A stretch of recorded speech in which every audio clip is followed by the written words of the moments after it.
Hey guys, it's Scott with Scotty B Cards. In this episode, I want to break down the 2021 Series 1 print runs and print odds and talk about how that compares to the past and discuss how base cards may not be the very best way for us to spend our money.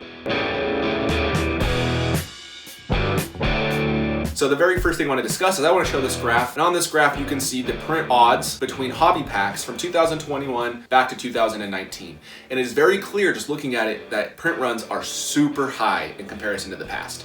And in 2019, the print runs were still relatively high in comparison to 2017, 2016, 2015, and so forth. And it's no surprise that Topps is printing more. Back in the day in 2011, you could get 10 to 15 gold cards per hobby box, but nowadays you're looking at one gold card per hobby box. Even if you look at 2019, let's say it's 24 packs per box, so you're about 4 to 5 gold cards per every single hobby box. Nowadays, you may not even get one gold card in your hobby box. You probably will get one, but realistically, there's not a guarantee of it if you look at those print runs.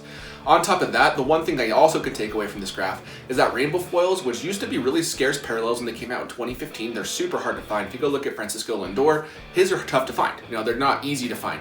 But now in 2021, they have remained the same odds in retail, hobby, jumbo. It is in hobby 1 in every 10 packs in 2019, and that is the same in 2021, which means those have basically increased at least double, so they just aren't becoming as rare. If you go look at eBay right now, you can see quite a few rainbow foils of all the big players already being pulled and sold for not a ton. You can get like a Joe Adele for 50 to 70 bucks, you can get a Joey Bart for 35 to 40 bucks and so forth, but those are becoming less scarce.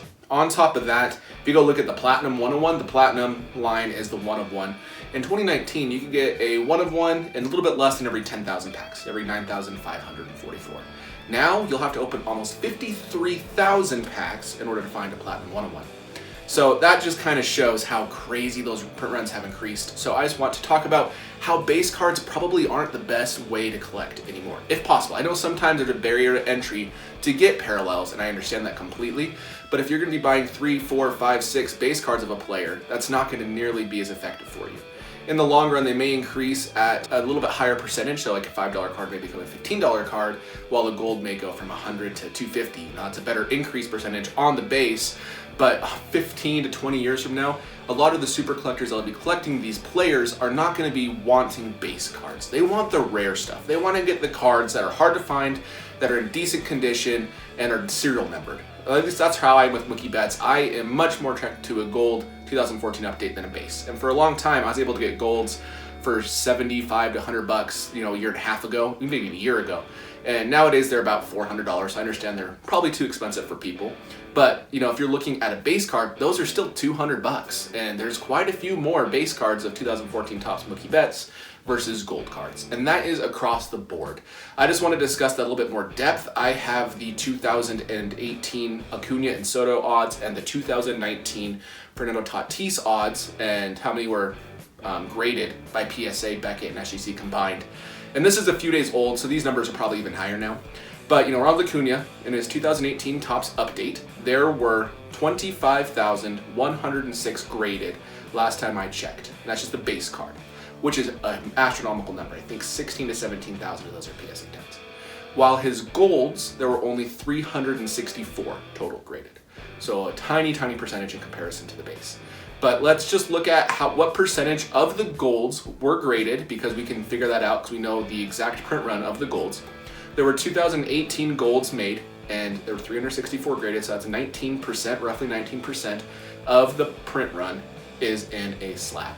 So if we take that exact 19% and apply that to the base card, which isn't a perfect science, but if we just do that, that would give us about 125,000 Ronald Acuna update rookie cards. And if we take a higher percentage, let's just say only, there's only 19% of the golds graded, but there's 30% of the base cards graded. Let's say it's a higher percentage because people can pull them easier and grade them. That still puts us at 85,000 base cards for Ronald Acuna. Not super rare.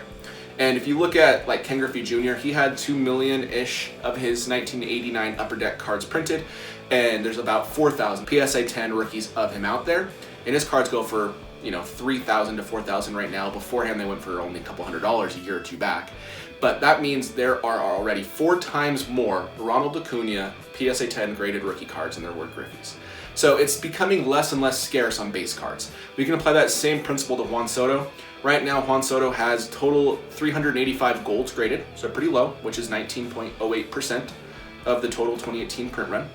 And he has 21,817 base cards graded.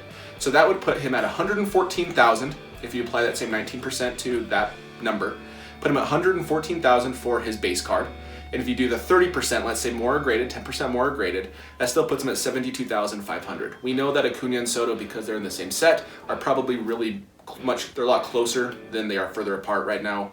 You know, we're estimated at 125 base cards for Acuna and 114 for Soto. They're probably the same number because they were in the same set. Acuna was just hotter earlier in the hobby versus Soto. And now let's go look at Tatis in 2019 Series 2. 2019 Series 2 was printed less than 2018 Update and 2019 Series 1. It was just more scarce of a product.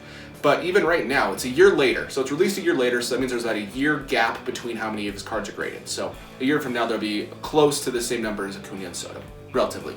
But we have 16,720 graded cards between the major grading companies for Tatis and 406 of his golds. And so that's 20.11% of his golds are graded. Apply that same number to his base, that leaves him at 85,000 base cards. If you do the 30% part, it's 55,000 base cards.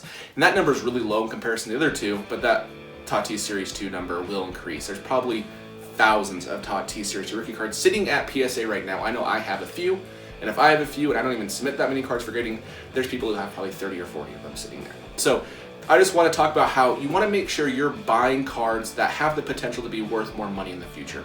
If you're buying just the base cards, and that's a great thing to do if you want one or two of them, I would just personally recommend take the 4 or 5 if you have multiples and put those into gold parallels. It may be more expensive right off the bat, but in the long run, those will be worth much more money. Look at Mike Trout. His gold PSA 10s, I bet, go for probably $20,000 to $30,000. His PSA 9s, I think, go for $10,000, while his base cards, PSA 10s, are going for around $7,000, and that's a new development. They usually have not been that high. I think in the next few months, if that is where the market's going to be sitting on Trout, his golds will go up even higher. But my point remains that you just want to make sure you're buying scarce enough cards where you're providing yourself with the ability to make money in the long term if that's what you want to do. The one good thing about base cards that you can do if you want to do this is you can flip them easily. They are probably easier to sell than golds because they cost less and people want them. As Acuna has 4 home run game, let's say he has a great game, you'll be able to move the base cards easier, which is great. But if you're like me, I'm a probably more traditional collector than most people. I get attached to my cards and I have a hard time selling them sometimes. And on top of that, you have to pay taxes, you have to pay fees, and you have to do all these things that kind of make me not want to sell a ton of cards all the time. I'd rather sell 1 or 2 big cards to buy another big card eventually. But the point remains, if you're looking at this as a long-term investment, these print runs should scare you a little bit. We're not in the same print run chaos as we were in the 90s, but you have to be realizing that it is going up. Topps has to keep printing slightly to demand, or else cards will just be too expensive. And Topps is in this business for money. They're not doing it for fun for us. They want to make sure they're making a profit, and they're going to keep printing not as high as the 90s, but higher and higher every year until they meet that demand. So overall, that's just kind of my advice. I'm sure some people don't like it, and that's totally fine. Please let me know your comments down below. And other than that, like and subscribe. I'll be releasing a lot more content coming up soon. So I appreciate your time, guys, and have a great day.